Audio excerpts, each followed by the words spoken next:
we take a trip to Fontainebleau, Las Vegas. Developers acquired land for the $3.7 billion resort all the way back in 2000. Now, after multiple setbacks and owners, the 67-story hotel on the north end of the Las Vegas Strip is finally open. Nevada Week sat down with its COO, Colleen Birch. Well, congratulations on this opening, more than 20 years in the making.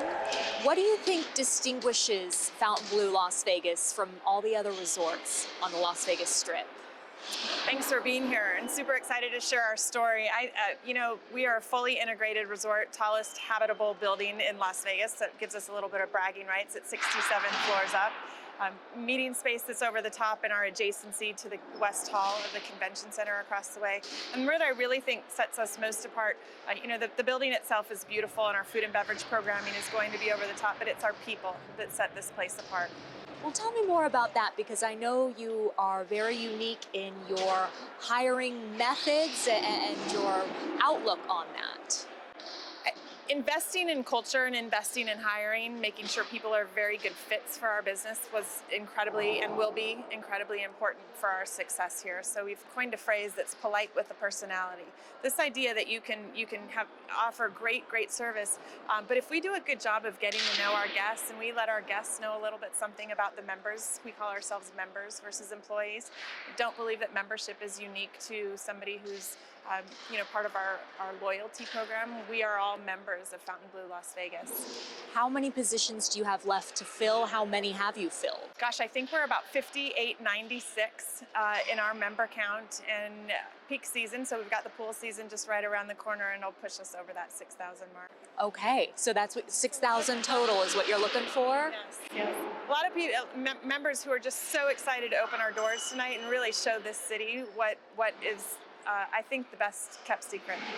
Now, that outlook on hiring and your methods, is that something that developed as a result of properties having trouble getting workers to come back after COVID, or is that something that's existed in Fontainebleau's long history? Well, when I joined this project in November of last year, working with leadership team and our senior vice president of people, Kim Virtuoso, was an exceptional partner in this process for me.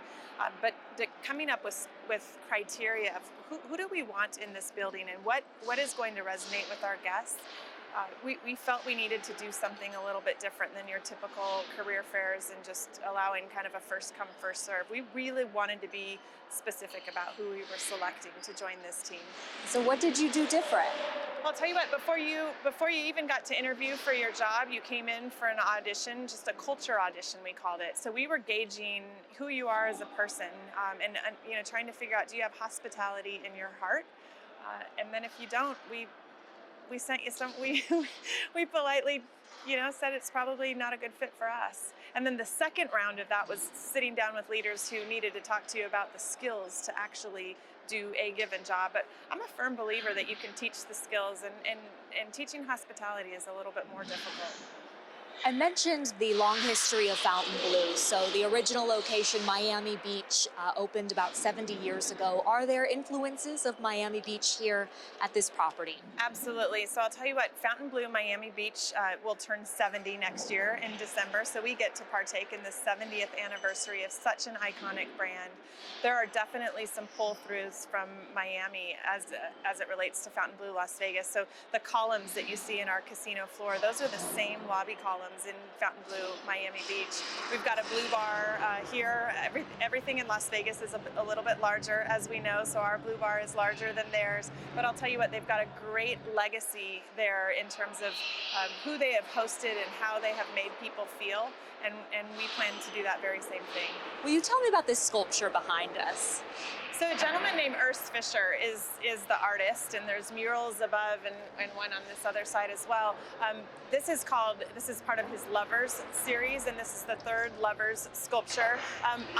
That's about as much as I know. I'll tell you what, I'm excited to meet him. I think he's in the building. I haven't met him yet, but I'm gonna sit down and make him help me understand what was going through his mind. I just think it's stunning, and this welcome reception here in our south lobby, just adjacent to the West Hall, and our meeting space is just above us. I think it's just a stunning piece of art. It does. It stops you in your tracks.